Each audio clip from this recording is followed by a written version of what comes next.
দুই মেয়ের গল্প। একটি ছোট্ট গ্রামে থাকত দুই মেয়ে, সীমা ও রিনা। দুজন ছিল একে অপরের বিপরীত। সীমা খুব শান্ত, বই পড়তে ভালোবাসত। আর রিনা ছিল চঞ্চল, খেলাধুলা আর ঘোরাঘুরি ছিল তার প্রিয়।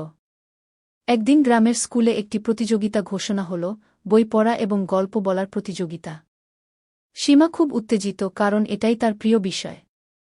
রিনা প্রথমে একটু দ্বিধায় পড়েছিল, কারণ বই পড়া তার খুব একটা পছন্দ ছিল না। কিন্তু সে সিদ্ধান্ত নিল, সে চেষ্টাটুকু করবে। সীমা প্রচুর বই পড়ে প্রস্তুতি নিল। রিনা তার দিদার কাছ থেকে একটি গল্প শুনে সেটা মনে রেখে বারবার প্র্যাকটিস করতে লাগল। প্রতিযোগিতার দিন সীমা চমৎকারভাবে একটি বইয়ের গল্প বলল।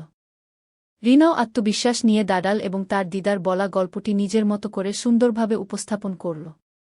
শেষে শিক্ষক বললেন, সীমা অসাধারণ পড়েছে আর রিনা দারুণভাবে গল্প বলেছে। দুইজনকেই বিজয়ী ঘোষণা করা হল। দুই মেয়ে বুঝে গেল, পথ আলাদা হলেও চেষ্টা করলে সবার মধ্যেই আলাদা প্রতিভা থাকে।